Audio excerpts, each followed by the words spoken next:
Hello guys, welcome back to my channel. दोस्तों, इस video में हम बात करने वाले हैं निफ्टी की। जैसा कि आपको पता है, वीकली हम अलग एनालिसिस करते हैं, डेली हम अलग एनालिसिस करते हैं।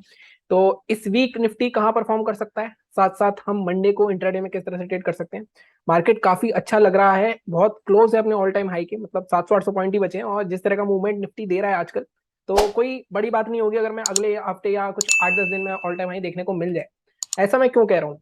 तो सबसे पहले बेसिकली वीकली चार्ट देखते हैं, उसके बाद डेली चार्ट देखते हैं, और फिर 15 मिनट के चार्ट पे हम इंट्राडे में किस तरह से ट्रेड कर सकते हैं उसकी भी बात करते हैं। तो सबसे पहले बात करते हैं हम वीकली चार्ट की। सो गाइस, वीकली चार्ट में हमने लास्ट वीक भी बात करी थी, अगर आपको ध्यान हो कि हमने ये बात करी थी सिंपल प्राइस एक्शन के हिसाब से बात करें अगर, तो ये रेसिस्टेंस था, ये रेसिस्टेंस था, ये रेसिस्टेंस था।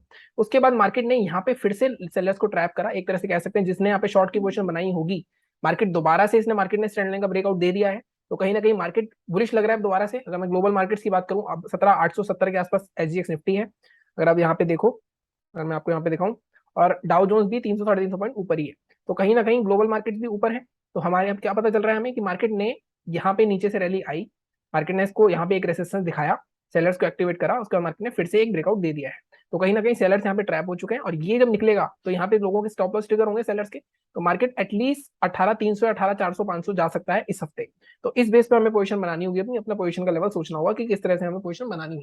तो बाइंग के लिए क्या लेवल रहेगा? बाइंग के लिए अब देखो यहाँ पे एक कैच है। अगर अब देखो यहाँ पे इस वाली कैंडल का हाई देखो 18,114, अब मैं यहाँ पे फोकस कर रहा हूँ, और यहाँ पे देखोगे आप 18,000। तो कहीं ना कहीं 18,000 एक साइकोलॉजिकल लेवल भी है और एक रेसिस्टेंस भी है। तो कोई भी पोजीशन हम बनाएंगे, हम इसके हाई के ऊपर पोजीशन 17,925 है, 17,950 भी एक बहुत स्ट्रॉन्ग रेसिस्टेंस है। तो कोई भी हमारी पोजीशन बनेगी बाइंग की इस वीक के लिए, तो हम बनाएंगे वो पोजीशन 18,000 के ऊपर, 18,020 के ऊपर। तो मैं इसको मार्क कर देता हूँ सबसे पहले लेवल। इसके ऊपर अगर 30 मिनट की कोई क्लोजिंग आती है, सस्टेन होती है, तो हम पोजीशन बनाएंगे अपनी बाइंग की। टारगेट्स क्या रहेंगे? टारगेट्स हम ये वाला रेसिस्टेंस अब ज्यादा मायने नहीं रखता, क्योंकि इसके पास से ऑलरेडी घूम चुका है। तो सबसे पहले हम टारगेट रखेंगे अपना 18,330 का। और ये टारगेट क्यों? क्योंकि यहाँ पे ये प्रीवियस स्विंग ब्रेक होगा तो यहाँ तक जाएगा एटलीस्ट। तो ये 300 पॉइंट अगर इसके ऊपर भी निकलता है, तो हो सकता है अगर कोई लंबी पोजीशन बनाना चाहता है तो ऑल टाइम हाई भी ज्यादा दूर नहीं है। लेकिन उससे पहले कौन सा आएगा? 18,500 के एक बार एक साइकोलॉजिकल लेवल आएगा। तो 18,480 के आसपास का, 18,500 के आसपास का, ये मैं इस वीक देख रहा हूँ मार्केट को, अगर मार्केट में बुलिश रैली आती है। ठीक है। अब एक चीज मार्केट में, एक सिनेरियो और हो सकता है यहाँ पे। मार्केट अगर आप ध्यान से देखो तो नीचे से जा रहा है यहाँ पे, और यहाँ से रेसिस्टेंस लेके हो सकता है इस तरह का पैटर्न भी बना सकता है, एम पैटर्न। लेकिन उसके लिए आपको सेलिंग के लिए बहुत 17,000 के नीचे सेलिंग आएगी। और 17,000 के नीचे ही कोई अच्छा खासा अगर सेलिंग का हमें ट्रेंड दिखने को मिलता है, क्योंकि मार्केट में देखो क्या हो रहा था पहले, मार्केट में यहाँ से मार्केट नीचे गिरा, फिर ऊपर आया, फिर नीचे गिरा, फिर ऊपर आया, यहाँ से फिर से सेलर्स आए, और हर बार देखो सेलर्स पूरे फुल फोर्स में आ रहे थे, हमेशा एक नया लो बन रहा था। लेकिन इस बार आप देखोगे सेलर्स आए लेकिन यहीं से घुमाने की कोशिश करी। हर बार देखो यहाँ से सेलर्स ने ज्यादा घुमाने की कोशिश नहीं करी, लगातार मार्केट नीचे आया। लेकिन इस बार बायर्स ने स्ट्रेंथ दिखाई और मार्केट यहाँ से ऊपर आ गया। तो कहीं ना कहीं बायर्स यहाँ पे स्ट्रॉन्ग दिख रहे हैं, और हो सकता है ऑल टाइम हाई हमें देखने को मिल जाए almost, I think next week या नेक्स्ट टू नेक्स्ट वीक, ऐसा हो सकता है। ठीक है। तो सेलिंग कहाँ करेंगे अगर सेलिंग की पोजीशन बनानी है? तो मैं आपको बोलूंगा सेलिंग आप अभी अवॉइड करो। वीकली चार्ट पे ऐसा सेलिंग का कोई लेवल नहीं दिख रहा, डेली चार्ट पे भी देख लेंगे कि डेली चार्ट पे कोई लेवल दिखता है या नहीं दिखता। वीकली पे मुझे ऐसा कोई लेवल दिख नहीं रहा। ठीक है, तो ये बात हो गई मेरी वीकली की। सीधा सा क्लियर है, बाइंग पोजीशन 18,020 के ऊपर बनेगी। पोजिशनली किसी को बनानी है, उससे पहले नहीं बनेगी। अगर मैं थोड़ा लॉन्ग टर्म व्यू की बात करूं, तो ये जो एम पैटर्न अगर बनता है सेलिंग का, तो इसके नीचे 17,000 के नीचे मार्केट दोबारा आता है, तो दोबारा मार्केट नीचे यहाँ पे अपना नया लो मार सकता है। ठीक है, तो ये हमारी बात हो गई दोनों चीजों की। अब बात चलते हैं हम डेली चार्ट पे। तो डेली चार्ट पे देखते हैं। अब आप देखो डेली चार्ट पे भी आपको एक चीज मैं दिखाता हूँ। देखो यहाँ पे भी पहले क्या हो रहा था, बार बार मार्केट एक रेसिस्टेंस ले रहा था, उसके बाद मार्केट यहाँ पे आया, यहाँ मार्केट कंसोलिडेट करा ऑलमोस्ट 10 से 15 दिन। तो ये कंसोलिडेशन जोन बहुत इंपॉर्टेंट था। इसके बाद ब्रेकआउट आया, तो कहीं ना कहीं ये सस्टेनेबल रैली हो सकती है। उसके बाद मार्केट ने रिटेस्ट भी कर लिया। ठीक है। तो अब हम यहाँ पे कैसे, एक मिनट गाइस, अगर मैं सेलिंग की पोजीशन बनाना चाहता हूँ तो मैं कहाँ बना सकता हूँ? अब देखो कोई भी सेलिंग की पोजीशन यहाँ पे बनती है तो इस जोन के अंदर बन सकती है 17,600 के। और मैं आपको 17,600 हमेशा बता रहा हूँ कि बहुत स्ट्रॉन्ग रेसिस्टेंस है। तो कोई भी आपकी सेलिंग की पोजीशन बनेगी, अगर आपको बनानी है तो 17,600 के बीच बनेगी। हम 17,600 में क्यों बोल रहा हूँ? अगर आप ध्यान से पीछे देखोगे तो ये देखो यहाँ पे एक सपोर्ट लिया, यहाँ सपोर्ट लिया, यहाँ जब गिरा तो नीचे अच्छा आया, यहाँ फिर रेसिस्टेंस लिया, ब्रेकआउट आया। तो ये लेवल मैंने आपको बहुत बार दिखाया हुआ है पीछे के वीडियोस में, 17,600। तो कोई भी अगर हम सेलिंग की पोजीशन बनाएंगे तो 17,600 के नीचे 30 मिनट की क्लोजिंग आती है, तब बना सकते हैं। इस ट्रेंड लाइन को मैं एक बार डिलीट कर देता हूँ, इसकी कोई जरूरत नहीं है। और हमारे टारगेट्स क्या रहेंगे? फर्स्ट टारगेट हमारा रहेगा ये 17,400 के आसपास का, क्योंकि यहाँ पे आगे देखो बहुत स्ट्रॉन्ग बाइंग आई है यहाँ से, ये भी निकलता है। दूसरा टारगेट हमारा क्या हो सकता है इस वीक का? दूसरा टारगेट हो सकता है हमारा 17,250 तक का। तो यहाँ पे भी हमें ऑलमोस्ट 300-350 पॉइंट मिल सकते हैं, लेकिन 17,600 के नीचे ही पोजीशन बनेगी, क्योंकि आप देखो उसके ऊपर यहाँ पे मार्केट सपोर्ट ले सकता है, इसके भी अंदर आ जाएगा सपोर्ट के, और कहीं ना कहीं 17,600 जो मैं आपको पहले बहुत पहले से दिखा रहा हूँ एक लेवल 17,600 का, वो भी हमारा स्ट्रॉन्ग रेसिस्टेंस था, अब वो सपोर्ट की तरह काम कर सकता है, लेकिन इसके अंदर दोबारा आया तो फिर से सेलिंग आ सकती है। ठीक है, अब हम इंट्राडे की बात कर लेते हैं।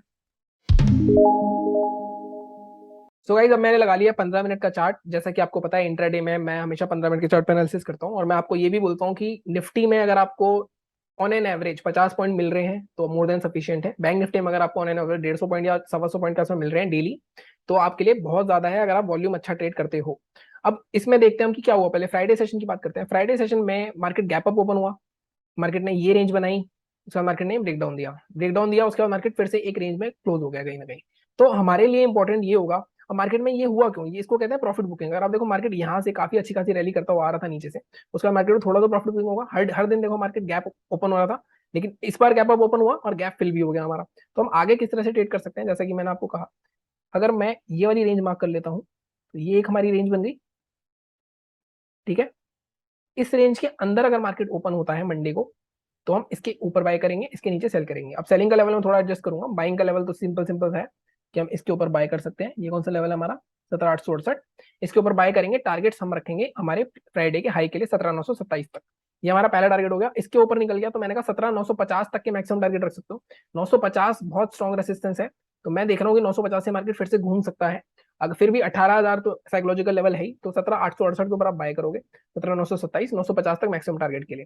ठीक है, अब मार्केट में सेलिंग कहाँ करनी है, सेलिंग में हम इसके नीचे नहीं करेंगे। सेलिंग के लिए मैं आपको, हम इस लो के नीचे सेल करेंगे, इससे पहले नहीं करेंगे, क्योंकि आप देखो यहाँ पे ये क्लोजिंग है, यहाँ पे फिर से सपोर्ट ले सकता है मार्केट। तो जब तक इसके नीचे नहीं आएगा 17,785 के नीचे, तब हम सेल नहीं करेंगे। इसके नीचे सेल करेंगे। टारगेट क्या रहेगा हमारा, टारगेट फर्स्ट रहेगा हमारा ये 17,700, थोड़ा सा मैं इसको नीचे करता हूँ, 17,750। अब ये 30-35 पॉइंट को, अब देखो यहाँ पे काफी अच्छा खासा कंसोलिडेशन था, तो यहाँ पे एक बार मार्केट रुक सकता है। जो सेफ सेलर है, मैं 17,750 का लेवल बता सकता हूँ, लेकिन ये भी हमें अगर मार्केट निकल गया 17,750 के नीचे तो मूव मिस हो जाएगा हमारा। 17,750 के नीचे दूसरा टारगेट हमारा 17,700 तक का, तो 80 पॉइंट के आसपास के ट्रेड हमें यहाँ पे मिल सकते हैं। और 17,770 ब्रेक करा तो ये गैप फिलिंग तक जा सकता है मार्केट। मार्केट में कोई भी एक वर्टिकल कट नहीं है, कोई बड़ी रेड कैंडल आगे जिससे बायर्स को निकाला जाए, क्योंकि बायर्स अभी सब ये सोच रहे हैं ऑल टाइम हाई आएगा, ऑल टाइम आएगा, तो सब बाइंग पोजिशन बना रहे हैं। तो उल्टा भी हो सकता है, ये भी ध्यान में रखना अपने। अब मार्केट में ये तो बात हो गई रेंज की। गैप डाउन ओपन होता है, अगर गैप डाउन कहाँ पे, गैप डाउन अगर इस जोन के आसपास कहीं ओपन होता है 17,700 के आसपास ही, तो यहाँ पे हम बाइंग अपॉर्चुनिटी देखेंगे। जैसे हमें इस तरह की कोई कैंडल मिल जाए हैमर की, या फिर कोई ग्रीन रेड कैंडल बनी, उसके साथ में कोई ग्रीन कैंडल इंगल्फ करते हैं, तो वो इस तरह के पैटर्न आप देख सकते हो। या फिर हमारा कोई सिग्नल दे, ये वाली स्ट्रेटेजी इसके मैंने वीडियो डाले हो, आप देखना, इंगल्फिंग में कोई सिग्नल देता है बाइंग का, तो वो भी आप उसको भी एक बेस बना सकते हो बाइंग करने के लिए। गैप अप में 17,950 के आसपास ओपन हुआ, अगर 5 मिनट की कैंडल, जिस 15 मिनट की इस तरह की कैंडल बनाई है मार्केट में, तो हम यहाँ पे सेलिंग के लिए सोचेंगे। अगर 17,950 के ऊपर सस्टेन करता हुआ दिखता है, रेंज बनाते दिखता है और रेंज ब्रेक करता है, तो हम उस हिसाब से बाय कर लेंगे 18,050 तक के टारगेट के लिए। तो इस तरह से आपको एनालाइज करना है, आपको सिनेरियोज बनाने अपने, और जिस सिनेरियो में आपका ट्रेड चले उस सिनेरियो में आपको ट्रेड करना है। आप रैंडम ट्रेडिंग नहीं कर सकते रोज, मैं आपको हमेशा बोलता हूँ।